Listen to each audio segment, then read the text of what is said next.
Inalmahan naman ng ilang mambabatas ang pahayag ng Department of Trade and Industry na sapat ang 500 pisong budget para sa Noche Buena.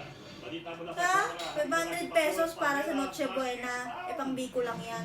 Ano ka ba? Swerte na nga nila kung may 500 silang pang Noche Buena. Nakita ko nga sa TikTok na pagkasya nila yung 500 eh.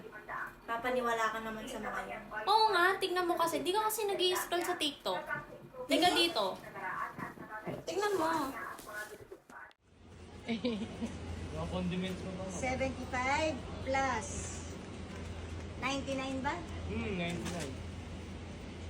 Plus Tingnan mo kasi yun. Tingnan mo. 244 equals 418. Oo nga no, pero feel ko discarte lang din yan. Di ba nga? Sabi ko nga kasi sa'yo.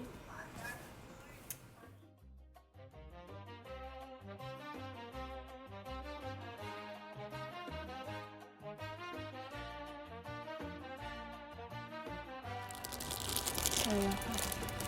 Tapos panhog pa. Kasya pa ba yan? Parang kukulangan na eh. Samat tayo dun, baka may mayroon.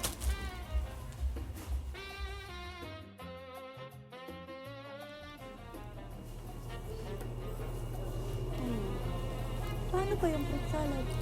Parang hindi na nga kakayanin.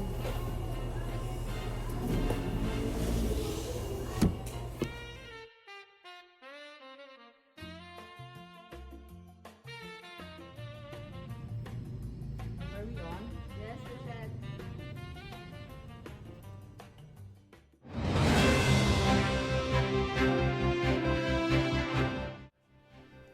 Trending ang usapan na sapat na daw ang 500 pesos na Noche Buena. Pero sa actual na presyo ngayon, hindi ito tugma.